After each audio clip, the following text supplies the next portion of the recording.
Nehemiah chapter 3. Then Eliashib the high priest rose up, and his brethren the priest, and built the sheep gate. They consecrated it and hung its doors. They built as far as the tower of the 100, and consecrated it. Then as far as the tower of Hananel. Next to Eliashib, the men of Jericho built. And next to them Zakur, the son of Imri, built. Also the sons of Hassanah built the fish gate. They laid its beams and hung its doors with its bolts and bars. And next to them Meremoth, the son of Uriah, the son of Koz, made repairs. Next to them Meshulam, the son of Berechiah, the son of Meshezabel, made repairs. Next to them Zadok, the son of Bana, made repairs. Next to them the Tekonites made repairs. But their nobles did not put their shoulders to the work of their Lord. Moreover, Jehoiada, the son of Paseah, and Meshulam, the son of Besodiah, repaired the old gate. They laid its beams and hung its doors, with its bolts and bars. And next to them Malatiah, the Gibeonite, Yadon, the Meronothite, the men of Gibeon and Mizpah, repaired the residence of the governor of the region beyond the river. Next to him Uziel, the son of Harhiah, one of the goldsmiths, made repairs. Also next to him Hananiah, one of the perfumers, made repairs, and they fortified Jerusalem as far as the broad wall. And next to them Rephaiah, the son of Hur, leader of the half-district of Jerusalem, made repairs. Next to them Yediah, the son of Harumaph, made repairs in front of his house. And next to them Hattush, the son of Habshaniah, made repairs.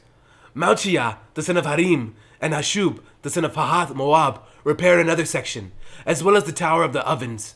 And next to him was Shallum, the son of Haloesh, leader of the half-district of Jerusalem. He and his daughters made repairs. Hanun, the inhabitants of Zanoah, repaired the valley gate. They built it, hung its doors with its bolts and bars, and repaired 1,000 cubits of the wall as far as the refuse gate. Malchiah, the son of Rechab, leader of the district of Beth Hatcherem, repaired the refuse gate. He built it and hung its doors with its bolts and bars. Shallun, the son of Kol Hoseh, leader of the district of Mizpah, repaired the fountain gate. He built it, covered it, hung its doors with its bolts and bars, and repaired the wall of the pool of Shelah by the king's garden, as far as the stairs that go down from the city of David. After him, Nehemiah, the son of Azbuk, leader of the half-district of Beth-zur, made repairs as far as the place in front of the tombs of David, to the man-made pool, and as far as the house of the mighty. After him the Levites, under Rehum, the son of Bani, made repairs. Next to him Hashabiah, leader of the half-district of Keilah, made repairs for his district. After him their brethren under Bavai, the son of Henadad, leader of the other half of the district of Keilah, made repairs. And next to him Ezer, the son of Yeshua, the leader of Mespah, repaired another section in front of the ascent to the armory at the buttress. After him Baruch, the son of Zabbai, carefully repaired the other section, from the buttress to the door of the house of Eliashib, the high priest. After him Meremoth, the son of Uriah, the son of Koz, repaired another section, from the door of the house of Eliashib to the end of the house of Eliashib. And after him the priests, the men of the plain, made repairs. After him Benjamin, Hashub, made repairs opposite their house. After them Azariah, the son of Messiah, the son of Ananiah, made repairs by his house. After him Binui, the son of Hanadad, repaired another section, from the house of Azariah to the buttress, even as far as the corner.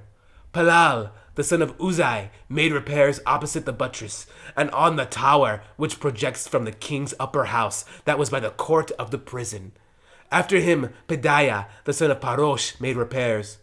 Moreover, the Nethinim, whom dwelt in Ophel, made repairs as far as the place in front of the water gate toward the east, and on the projecting tower. After them the Tekoites repaired another section next to the great projecting tower, and as far as the wall of Ophel. Beyond the horse gate the priest made repairs, each in front of his own house. After them Zadok, the son of Immer, made repairs in front of his own house. After him Shemaiah, the son of Shetaniah, the keeper of the east gate, made repairs. After him Hananiah, the son of Shelemiah, and Hanun, the sixth son of Zalaph, repaired another section. After him, Meshulam, the son of Berechiah, made repairs in front of his dwelling.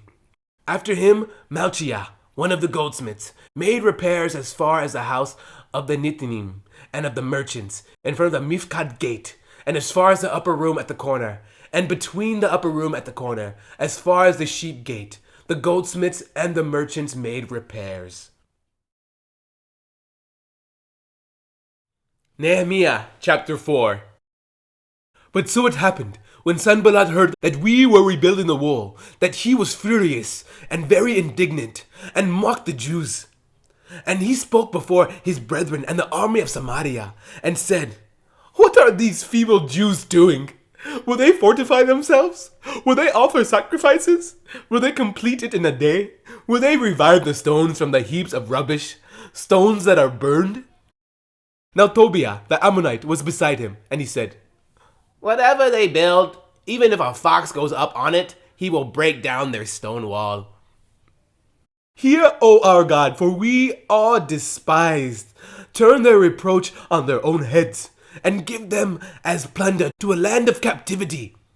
Do not cover their iniquity, and do not let their sin be blotted out from before you, for they have provoked you to anger before the builders. So we built the wall, and the entire wall was joined together up to half its height, for the people had a mind to work."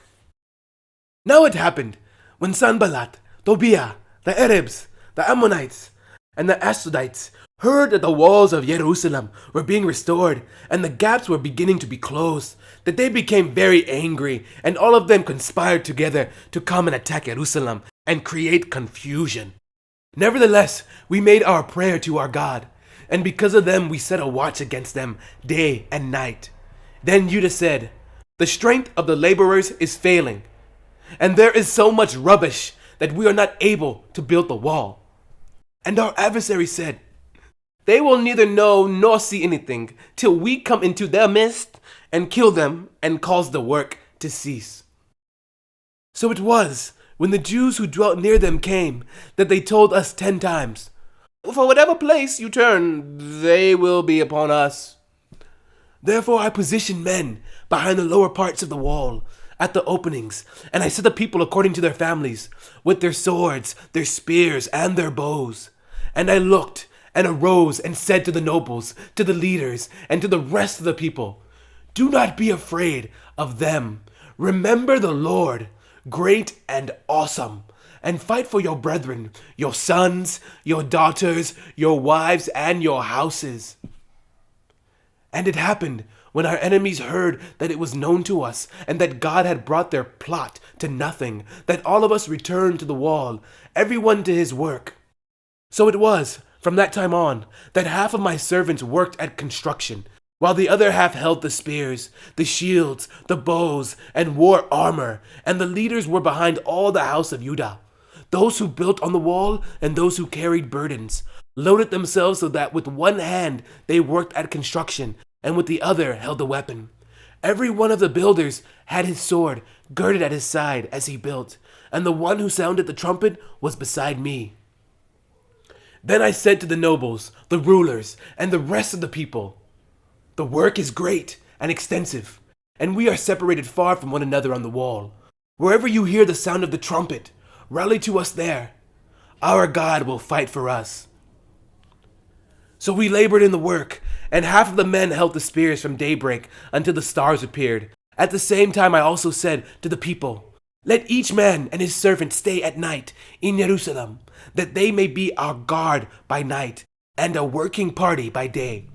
So neither I, my brethren, my servants, nor the men of the guard who followed me took off our clothes, except that everyone took them off for washing.